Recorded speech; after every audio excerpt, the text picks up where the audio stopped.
Meus queridos irmãos, que a paz de nosso Senhor Jesus Cristo nos envolva. Um feliz domingo de Páscoa, já encerrando quase, né? Para todos vocês, para todos nós. Que nós possamos entender o que significa em nossas vidas e para nossas vidas a Sexta-feira Santa, o Domingo de Ramos, o Domingo de Páscoa. Vamos pegar a nossa água para que possa ser fluidificada no final e vamos fazer o nosso momento com Ana Maria, depois o momento de paz, pedindo a Deus por todos os nossos irmãos que precisam da cura, do milagre, desse encontro maravilhoso com o Pai. Vamos continuar lendo o livro de José Bortoloni, o que queremos dizer quando rezamos o Pai Nosso. Vamos ler o item 16. Perdoai-nos as nossas ofensas, assim como nós perdoamos a quem nos tem ofendido. O segundo pedido da segunda parte do Pai Nosso é este: perdoai-nos as nossas ofensas, assim como nós perdoamos a quem nos tem ofendido. Quando fazemos esse pedido, colocamos nas mãos do Pai o metro com que desejamos que Ele nos meça na questão do perdão. Perdoai-nos como nós perdoamos. Ou seja, se não perdoamos ou não conseguimos perdoar, pedimos que o Pai nos trate da mesma forma. Dizemos a Ele: perdoa-me do jeito que eu perdoo. Você acha fácil perdoar? Consegue fazê-lo sem grandes dificuldades? Tem a humildade de pedir perdão à pessoa que ofendeu ou magoou? Quando alguém lhe pede perdão, como você se sente? Todo-poderoso e superior a quem está pedindo o perdão? Necessitado de perdão como qualquer pessoa? Você tem coragem de pedir perdão a Deus sem perdoar os outros? No livro de Eclesiástico, escrito uns 200 anos antes de Cristo, tem instruções importantes acerca do perdão. Talvez Jesus e as comunidades de Mateus conhecessem essas instruções, pois elas repercutem fortemente nas palavras de Jesus, registradas pelo Evangelho de Mateus. Quem se vinga sofrerá a vingança do Senhor, que severamente lhe pedirá conta dos seus pecados. Perdoe a injustiça que seu próximo cometeu, e quando você pedir, Deus também perdoará os pecados que você tiver cometido. Se o homem guarda rancor contra o outro, como poderá pedir que Deus o cure? Se não usa de misericórdia para com o semelhante, como se atreve a pedir perdão de seus próprios pecados? Se ele, que é carne, guarda rancor, quem perdoará os seus pecados? Lembre-se do seu fim e pare de odiar. Lembre-se da corrupção e da morte e persevere nos mandamentos. Lembre-se dos mandamentos e não guarde rancor contra o seu próximo. Lembre-se da aliança com o Altíssimo e não leve em conta a ofensa que fizeram a você. O Evangelho de Mateus tem trechos muito importantes quanto ao perdão. Ele chega a dizer que amar os inimigos é ser perfeito como o Pai do céu. Mas é possível amar o inimigo sem antes perdoar-lhe? Perdoar é consequência de amar. Quem ama, perdoa. Quem perdoou, o fez porque tem amor. Jesus declarou: vocês ouviram o que foi dito: ame o seu próximo e odeie o seu inimigo. Eu, porém, lhes digo: amem os seus inimigos e rezem por aqueles que perseguem vocês. Assim, vocês se tornarão filhos do Pai que está no céu, porque ele faz o sol nascer sobre maus e bons, e a chuva cair sobre justos e injustos. Pois se vocês amam somente aqueles que os amam, que recompensa vocês terão? Os cobradores de impostos não fazem a mesma coisa? E se vocês cumprimentam somente seus irmãos, o que é que vocês fazem de extraordinário? Os pagãos não fazem a mesma coisa? Portanto, sejam perfeitos, como é perfeito o Pai de vocês que está no céu. Deus é Pai de todos, também do seu inimigo, que por isso é seu irmão. Você quer ser perfeito como o Pai ao qual reza? Perdoe aos inimigos, ame-os, reze por eles, faça-lhes o bem. Na sua limitação humana, você estará alcançando a perfeição, pois como diz o apóstolo Pedro, o amor cobre uma multidão de pecados. Paulo aconselhava seus amigos a terem entre si uma só dívida. Não fiquem devendo nada a ninguém, a não ser o amor mútuo.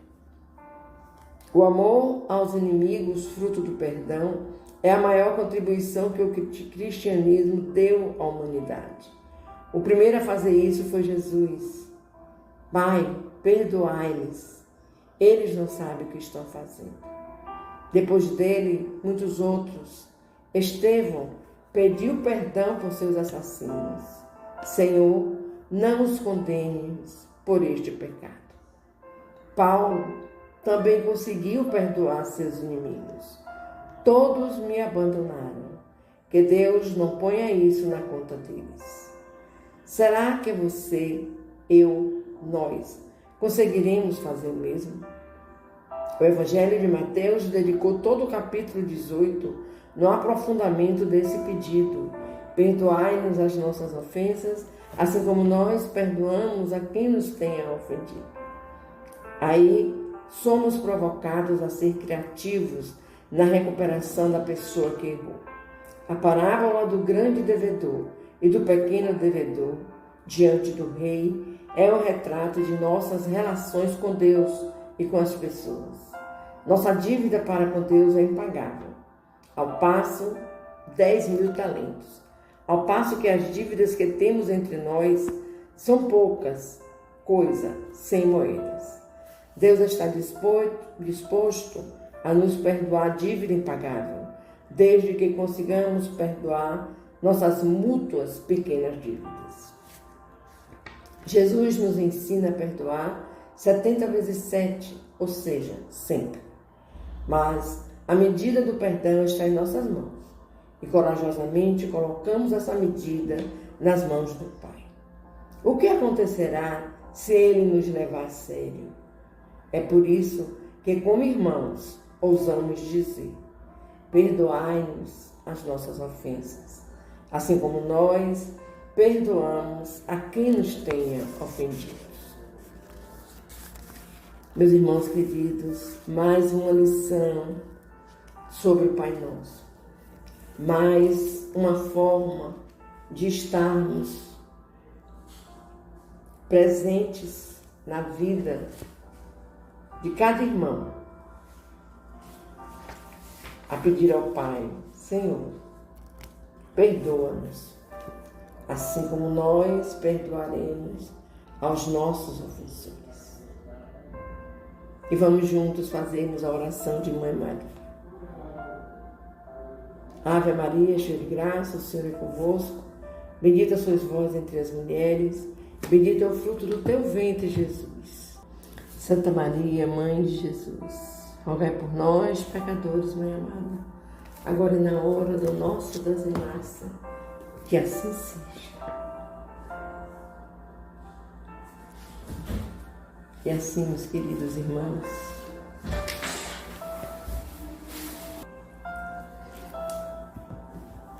meus queridos, depois de conversarmos com a nossa mãezinha Maria, depois de falarmos sobre o Pai Nosso, vamos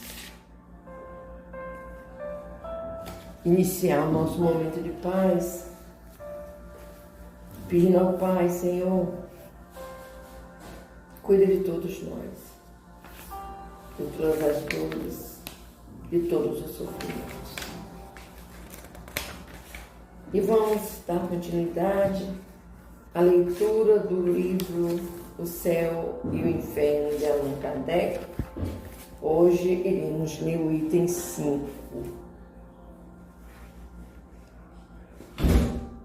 Do capítulo 1 da primeira parte, o porvir e o nada.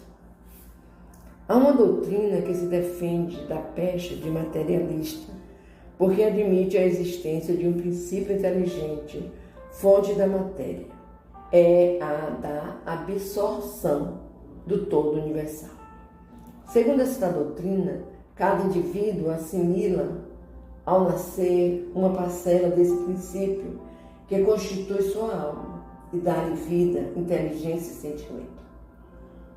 Pela morte, esta alma volta ao foco comum e percebe e perde-se no infinito, qual gota d'água no oceano.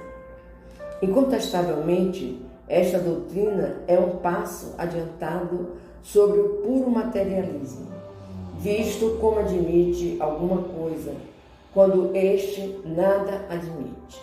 As consequências, porém, são exatamente as mesmas. Ser o homem imerso em nada ou no reservatório comum é para ele a mesma coisa. Aniquilado ou perdendo a sua individualidade, é como se não existissem as relações sociais, nem por isso deixam de romper-se e para sempre. O que lhe é essencial é a conservação do seu eu. Sem este, que lhe importa ou não substituir. O futuro afigura-se sempre nulo, e a vida presente é a única coisa que o interessa e preocupa. Sob o ponto de vista das consequências morais, esta doutrina é, pois, tão insensata, tão desesperadora, tão subversiva como o materialismo propriamente dito. O item 6. Pode-se, além disso, fazer esta objeção. Todas as gotas d'água tomadas ao oceano se assemelham e possuem idênticas propriedades como partes de um mesmo tudo. Porque, pois, as almas tomadas ao grande oceano da inteligência universal tão pouco se assemelham? Por que o gênio e a estupidez, as mais sublimes virtudes e os vícios mais ignóbeis? Porque a bondade, a doçura, a mansuetude, ao lado da maldade, da crueldade e da barbárie? Como podem ser tão diferentes entre si as partes de um mesmo todo homogêneo? Dir-se-á que é a educação que a modifica?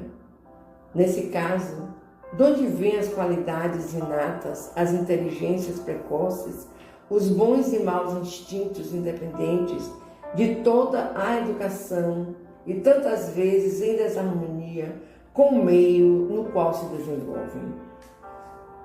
Não resta dúvida de que a educação modifica as qualidades intelectuais e morais da alma. Mas aqui ocorre uma outra dificuldade. Quem dá a educação para fazê-la progredir? Outras almas que por sua origem comum não devem ser mais adiantadas. Além disso, reentrando a alma no todo universal, de onde saiu, e havendo progredido durante a vida, leva-lhe um elemento mais perfeito. Daí se interfere que esse todo se encontraria pela continuação profundamente modificado e melhorado. Assim, como se explica sair incessantemente desse todo almas ignorantes e perversas? Meus queridos, nós vamos ver durante este livro, O Céu e o Inferno, questões que nós vamos procurar respondê-las. Como se explica sair incessantemente desse todo, que é o universo, almas ignorantes e perversas. Todos vocês sabem que nós temos o livre-arbítrio, que nos foi dado por Deus para que pudéssemos seguir a nossa jornada com responsabilidades, tendo sempre uma explicação lógica agradável para tudo que nos acontece. E isso é mais do que necessário que se encontre, que se haja, que se faça, porque Deus, nosso Pai, nos criou a sua imagem e semelhança. Então, por que sermos ruins? Por que sermos bons? Por que sermos maldosos? Por que sermos carinhosos? Nós nascemos para sermos igual ao Pai, bons, infinitamente bons. Procuremos buscar dentro da nossa consciência, da nossa alma, que é latente em nosso corpo, o nosso espírito, como nos tornarmos melhor, sempre melhores, buscando o amor de Jesus, buscando amar ao nosso irmão, buscando perdoar, buscando orar, buscando ser essa centelha divina do nosso Pai querido. E vamos orar, vamos fazer a nossa oração. Peço desculpa caso vocês não estejam ouvindo bem. Eu estou aqui no hospital fazendo a gravação. Vocês já sabem que meu sobrinho está internado. E eu estou passando um dia aqui com o pai dele para ajudar. Porque a união, meus queridos, faz a força. E quando nós conseguimos nos reunir em uma causa comum, tudo fica mais fácil. Tudo fica mais gostoso de se fazer. Porque nós estamos trabalhando em nome do nosso Pai, em nome de Jesus, em nome do amor, em nome da prática do bem. E assim, pedimos ao Pai, Senhor, tenha misericórdia de nós, tenha misericórdia da humanidade, tenha misericórdia daqueles que sofrem, Pai, do corpo físico e espiritual, sem saberem buscar um remédio. Esse remédio é um remédio tão fácil de se encontrar. Basta que conversemos com Deus. Oremos e digamos, Senhor, eis-me aqui. Que seja feita a tua vontade, Senhor. Cuida de nós, Pai amado. Conforme o nosso merecimento, cuida de nós. E assim, meus amores, meus queridos irmãos, nós estaremos recebendo do Pai tudo que se fizer necessário para a nossa paz espiritual, para o nosso conforto físico. Pedimos também ao Pai pelas famílias, principalmente aquelas famílias que passam por problemas, por situações difíceis. Às vezes não é difícil de resolver, mas nós pensamos ser, porque fogem do nosso entendimento, da nossa mão, o rumo, o prumo certo da realização dessa unidade em nosso lar. Que nossa mãezinha Maria esteja ajudando cada lar, com amor, com paciência, com a ternura que é natural de nossa Mãe Maria. Nós te pedimos, Mãe Maria, ajuda-nos a manter esses lares íntegros, baseados nos ensinamentos de teu Filho amado. Pedimos também, meu Pai, pelos nossos irmãos que usam os vícios. É terrível, Senhor, é muito terrível.